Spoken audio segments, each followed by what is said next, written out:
Alright, so I figured while I have this mower out, I'm going to show you how to replace the engine activation, deactivation cable. This one broke years ago, so I was putting a pair of small vice grips on here to hold it open so the engine would run. But I did order a new one, finally, after many years. So it's pretty simple to do.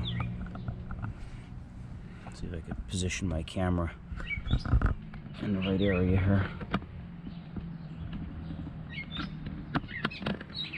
So for starters, you just take a pair of needle nose pliers and you squeeze this clamp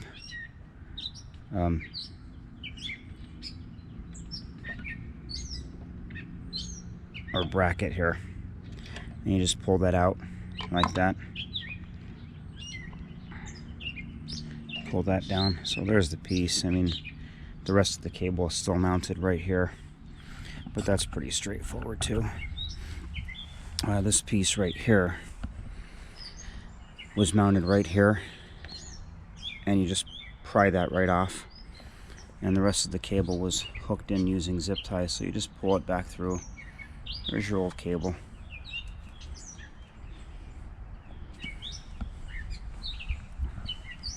Let me grab the new cable here.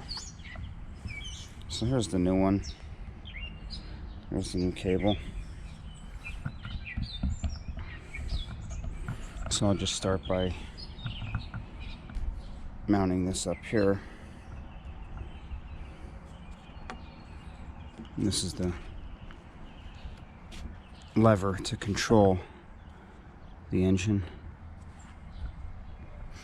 So I'll just mount this. Gets mounted on the inside.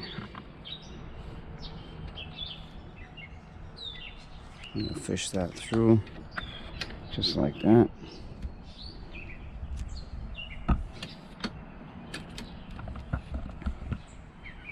And this was mounted right here, not this hole. Not this hole here. This one here. It was mounted on the second one down. And it just snaps right in. Just like that. So I had removed the spring. There's usually a spring on this bracket here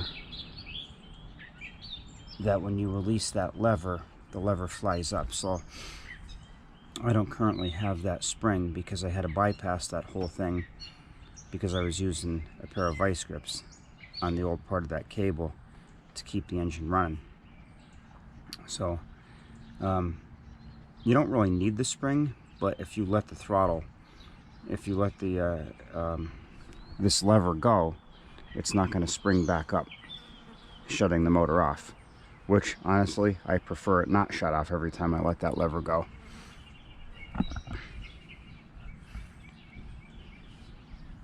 So you just fish the rest of your cable through the same way you got it out, that's all.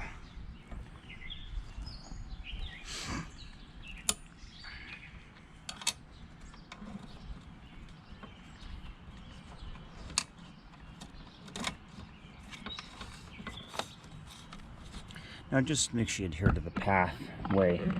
This is how the cable was run. Right here, right along here, along with this cable here, where we'll zip tie it to this other cable. That's to control the drive wheels. And you run it right under here. There it is. And right alongside, basically right alongside the other cable. That's all. And then you'll mount it back up in the bracket.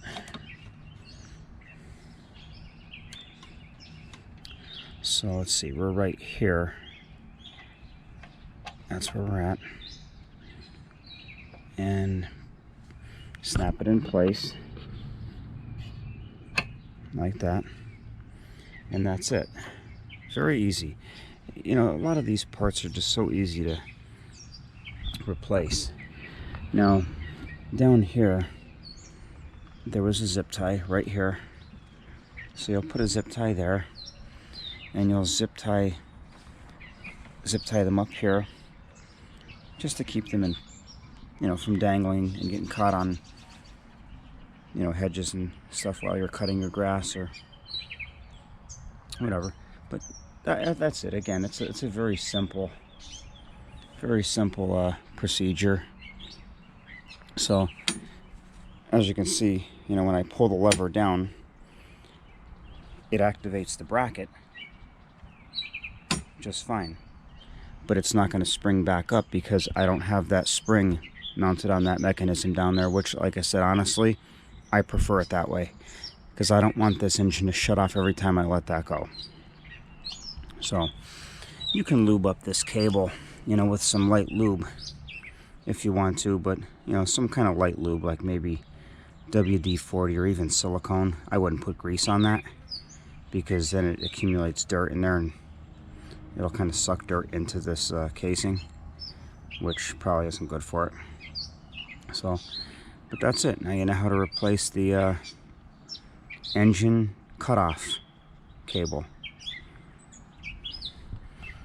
If you got anything from this video, I hope you give it a like. Thanks for watching.